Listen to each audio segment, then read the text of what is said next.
একটা সংখ্যা ৭, ৭, ৭, ৭ এই সংখ্যাকে আমরা আলাদা আলাদা করে ১ থেকে ১০ পর্যন্ত সব সংখ্যা দিয়ে গুণ করব। কিন্তু গুণ করার আগে আমরা সংখ্যাগুলোকে একটু ভাগ করে নেব।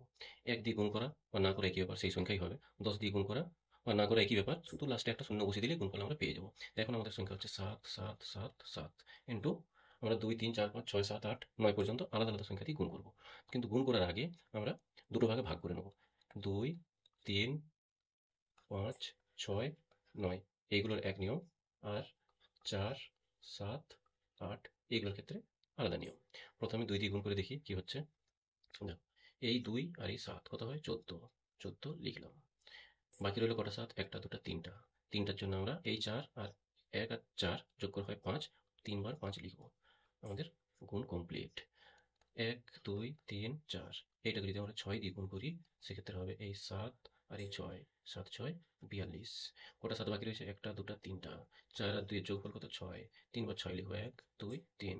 গুণফল কমপ্লিট। ১, ২, ৩, ৪, ৪টা ৭কে আমরা ৯ দিয়ে গুণ করব। তাহলে ৭, ৯, ৬৩। কটা ৭ বাকি রয়েছে? ১, ২, ৩, ৬ আর ৩ এ ৯। ১, ২, ৩ গুণ কমপ্লিট। ৫ এর ক্ষেত্রেও তাই। কিন্তু যখন ৪ দিয়ে গুণ করব, ১, ২, ৩, ৪ একে যখন ৪ দিয়ে গুণ করব, আমাদের হয় ৭, ৪ এ ২৮ হয়, কিন্তু আমরা লিখব ৩৮। কেমন? আমাদের গুণ করে হয় ২৮, কিন্তু আমরা লিখব ৩৮। এই ৭ এর জন্য এখানে একটা 0 বসাবো।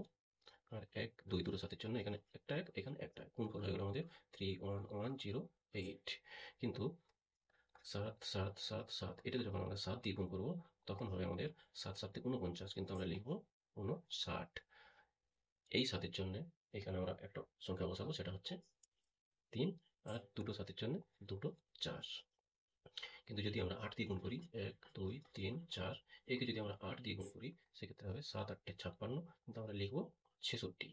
৭, ৮ এ ৫৬ হয়, আমরা লিখলাম ৬৬। এই ৭ একটা ৭ এর জন্য এখানে আমরা একটা ১ লিখব, আর এই দুটো ৭ এর জন্য আমরা এখানে লিখব দুটো ২। তাহলে এটার গুণফলটা হলো আমাদের ৬, ২, ২, ১, ৬ কমপ্লিট।